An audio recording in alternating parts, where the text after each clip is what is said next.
Hi, welcome to Rock and Metal Invasion. My name is Steve. Coming up on the show today, I'm going to do an album review for the new Mick Mars album, The Other Side of Mars.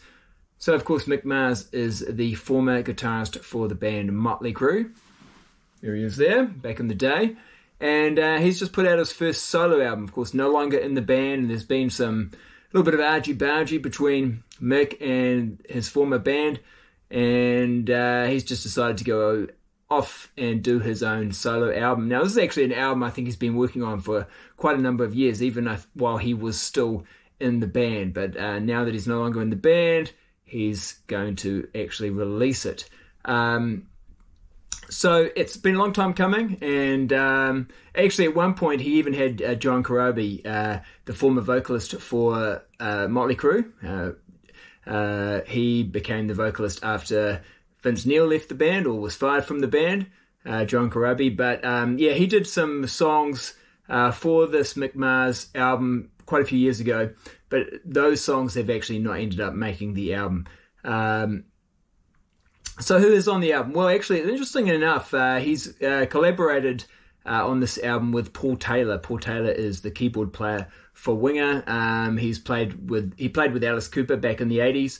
So he's been around in the music scene for quite some time. So did quite a bit of collaboration with Paul Taylor. He's also got on bass, he's got Chris Collier, and on drums he's got Ray Luzar, who you might know from the band 9.0. He played drums on that. Oh, and also in a band called Korn. So he's the drummer, and of course Mick Mars does the guitar work, and they've also got Paul Taylor on keyboards, but they've also got two vocalists. So as I said, John Corabi was at one time considered as the vocalist, but now they've brought in two different people to do the vocals. Now, Jacob Button is one of them. He does most of the songs. I think he does 7 of the 10 songs, and one of them is an instrumental. So he does 7 of the 9 songs that have vocals on them. Now, Jacob Button, he's been around on the scene also for quite some time, at least since early 2000. I remember hearing a song by a band called Mars Electric. I think it was called Someday. Really good song, and I really liked that one. So that was when he was in Mars Electric. I think Mars Electric put out a couple of albums. Then he formed a band called Linum, and this is their Slave to the Machine album. So one of those few bands. This came out in 2006.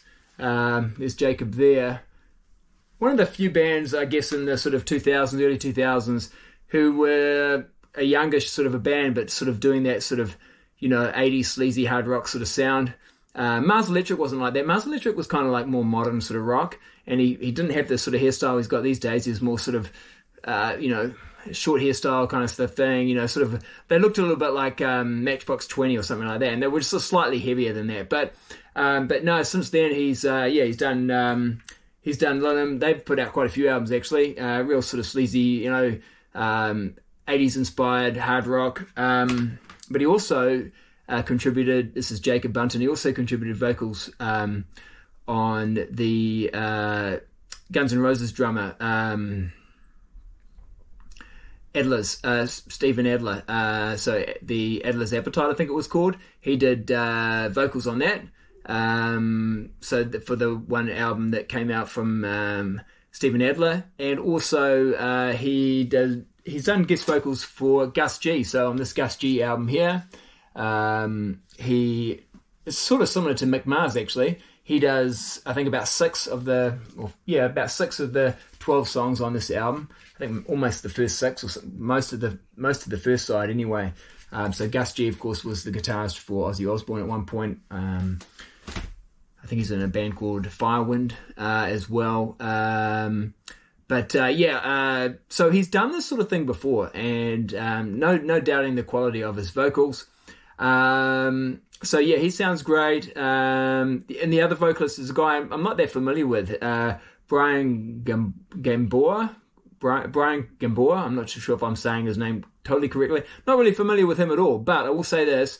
the two songs he contributes vocal wise, sounds really good. So my understanding was that they brought him in to do the more angsty kind of songs. I don't know about that because I'm sure Jacob could have done those just as well. And it is obvious that, it's sort of obvious that there's a change of singer, but you don't necessarily, it's not super obvious. You could have just thought that, Jacob is just singing slightly different style. But yeah, it is a little bit obvious. Slightly different vocals. Now, like I said, the seven of the 9 songs that have vocals are sung by Jacob. And one more thing too, I'll do a track by track before I go through the tracks. Michael Wagner is the producer on this. So, Mick Mars knew Michael Wagner for quite some time, actually. I mean, Michael Wagner contributed to the Too Fast for Love album, the Motley Crue debut. And in fact, my understanding is Mick Mars hooked up Michael Wagner with the guys from Motley Crue, before they started doing that album. So he already knew him prior to that album. So he's on production, which is interesting because I thought he'd retired. So, but maybe, as I say, this album's been a long time in the making. So maybe he was still working on it while he was active and has either finished it off while he's in sort of retirement, or it got finished, before he retired and it's only just getting released now. So anyway, whatever. It sounds fantastic. Good production work. Let's get into it. So first we'll do a track by track. Now, I don't have a physical copy. Usually when I like to do reviews, I do like to have a physical copy, but it only got released yesterday. So I've just been listening to it online. Whether I buy a physical copy or not, we'll wait and see until I've done the review, give you a bit more of an idea about what my feelings on the album are. Because if I don't like an album, I don't tend to want to buy a physical copy of it. So the first track, Loyal to the Line. Now, this was actually the first song that was released. So it was pretty interesting and exciting because, no one had really heard Mick Mars' solo track before. And there was a music video for it. Really cool riff that starts off this one. Probably my favourite riff off the album. Some interesting vocal effects. It's quite a fast-paced song. And, I thought it was interesting that the album's called The Other Side of Mars, because I think the feeling is that these are songs, that's why the title is that, because it's like these are songs that he couldn't do with Motley Crue. But, I was sort of thinking about it, and I was thinking that there's no reason why this song could not have been on a Motley Crue album. Whether or not, the guys in Motley Crue would want it on a Motley Crue album is a different story. Whether or not Vince Neil could sing it as well is a different story. But I don't see why this couldn't have been on a Motley Crue album. And of course, we haven't even had a Motley Crue album for quite a long time. In fact, only one album in the last 20 years. So, it's really hard to know what a Motley Crue album in 2024 would even sound like. But there we go. I just think it's a killer start to the album. Really good, fast-paced rocker to start the album, and really enjoy it. Of course, Motley Crue, they are recording a new album supposedly with John 5, so it'll be interesting to whenever that gets released, what that sounds like, and maybe we can sort of compare it to Mick Mars. But so track number 1. Number 2, we've got Broken on the Inside. Now this surprised me. It's probably the heaviest song on the album. I mean, Mick is 72 years old, I think. So, for a 72-year-old to be putting out a song like this, it's pretty heavy. It's pretty impressive. So, I thought this was another really good song. And, I think always, for me, it's sort of like with these rock stars, from the 80s back in the day, putting out stuff now, you just kind of hope that they're still going to rock, and so far, 2 out of 2, they rock hard. One thing too about this song, it has this really cool effect where at the end it starts cutting out, and it really tricked me. And I don't know if that's the purpose of it, but it really tricked me the first time. I was like, oh, what's happened to my computer? Because the song sort of cuts out and in and out and in and out, and I thought actually my computer, because I was streaming it, was running out of memory or something. I was like checking my music player, but then I realized, okay, this is just the way the song sounds. Really clever idea.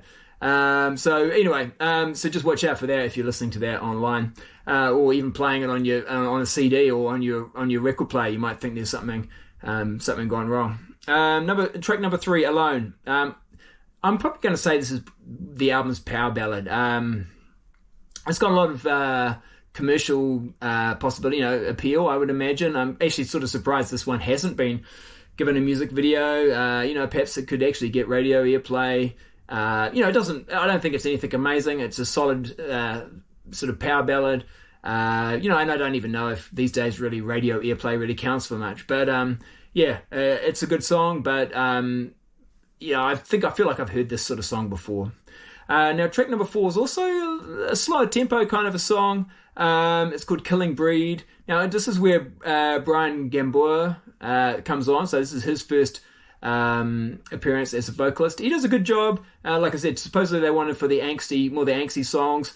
To be honest, a lot of these songs are angsty, I think. But my understanding was that Mick Mars sort of liked how, with the Beatles, you'd have different vocalists. So that was kind of the idea. Although it's a slow-paced song, it's actually a little bit of an industrial kind of thing happening on this song. And even some of the other songs, there's a little bit of touches of industrial in there. But it's not a heavy song. And I have to say, I thought, maybe not the best place to put this one, because it's not a fast-paced song, and you're putting it after another slow-paced song, after the sort of power ballad song alone. It's killing the momentum of the album just a little bit by having two slow-paced songs, slow-tempo songs in a row. And then track 5, it's even gets slower, right? So track 5 is Memories, and this is just nothing but nothing basically but piano. So I think what happened here, some strings. But so this is what Mick Mars said. He says, I began writing it when I was still touring with Motley, and I gave it to Paul Taylor, and I had him transpose all my parts to keyboard. And I said, that's it. I didn't want any drums. I didn't want any over the top, here comes the sun over the mountains and the chorus kind of crap. I wanted to keep it simple and focus on the melody. That's what Mick Mars said about it. Problem for me is it's a little bit boring. So not that exciting. That's my first track on the album so far that I'm sort of like struggling to not want to just skip to the next one on. So and like I say, it's kind of like 3 slow tempo songs in a row now. I think if they'd just spread that out a little bit, it would have been better. Anyway, moving on to track number 6, we've got The Right Side of Wrong. So this was video number 2. So there was this was with a second video, second song we heard from Mick Mars. This is probably actually more modern rock than 80s rock, which, is good. I think that's great. So I like this song. I don't love it. It's a good solid track. So enjoy that one. Number 7, Ready to Roll. And now this is where I thought, this is Brian maybe on this one, but it's not. It's still Jacob, but he does sort of sound a little bit different. I felt his sounded a little bit different on this one, and I think that just shows his versatility as a vocalist. And the thing is, when I'm listening to this album, there's no doubt that Jacob Bunton or even Brian, the other vocalist, whoever, the vocalists are still a big part of the song, which makes sense. But it also makes you wonder, sort of, what makes this a Mick Mars solo album? Perhaps it would have been better if this was it was a band. It was called Mars or something like that. I don't know. I mean, maybe too, they felt like it's better that the focus is on Mick Mars. He has a lot of name value, being from Motley Crue, and so I get that as well. But I just wonder if perhaps it would have been better if this was more of a band rather than a solo thing. Not saying Mick Mars' influence isn't on this album, it totally is, but you definitely, the vocalists definitely shine as well. And, he does a great job, on this album. Both vocalists do a great job on this album. Anyway, Ready to Roll. Yeah, it's a good song. It's kind of, it's possibly a little bit of filler here. But definitely a good solid song. Now, track number 8, Undone. Now, this is the latest music video, and this is probably my favorite track off the album. Now, this is a Brian Gamboa song, and he sounds really good on this. Some nice guitar work from Mick. Mick Mars has always had a fantastic guitar tone, and you can really hear this on this track. This is a good choice, I think, to have as a single or music video. It's got a lot of commercial appeal. It's not super heavy, but it's not soft either. So mid-tempo, and like I say, probably my favorite track off the album. Number 9, Ain't Coming Back. I just wonder, is he talking about the Crue, Motley Crue here? Really nice heavy riff to kick this one off. Catchy chorus. This is a good song. Really like this one. So, yeah, another good one there. And then the last song, LA Noir. This is the instrumental, and that finishes the album. So Mick said about this one, I was inspired by old 30s and 40s B movies about sleuth detectives, Flatfoot's, Private Eyes, that kind of stuff, and I came up with the main lick maybe 30 years ago and never really had a chance to do anything with it until now. So that's just an instrumental to end off the album. So for me, I'm going to give it a very solid 3.5 out of 5. Now, I've only had 48 hours sort of thing to listen to this, but given it quite a good play over that time, and I think that's where I'm sort of sitting at the moment, about 3.5 out of 5, which is a good album for me. I definitely have enjoyed the album. There's only 2 songs I want to skip, so the instrumental and the song Memories. Every other song I would rank in the good to very good. Nothing like, there's probably no one song that's like outstanding, but yeah, everything's very solid, good to very good, apart from those 2 songs. Will Crue fans like it? I actually think they will, but I also think younger music fans will also like it. So it's a really good album for fans young and old of hard rock music. Really, I think if you enjoy good hard rock, either from the 80s or more modern stuff, you will enjoy this album. So check it out. It's just been released, and it'll be interesting to see what kind of response it gets. All right, that's it for today. I hope you enjoyed my review. I'll be back later. All right, see ya.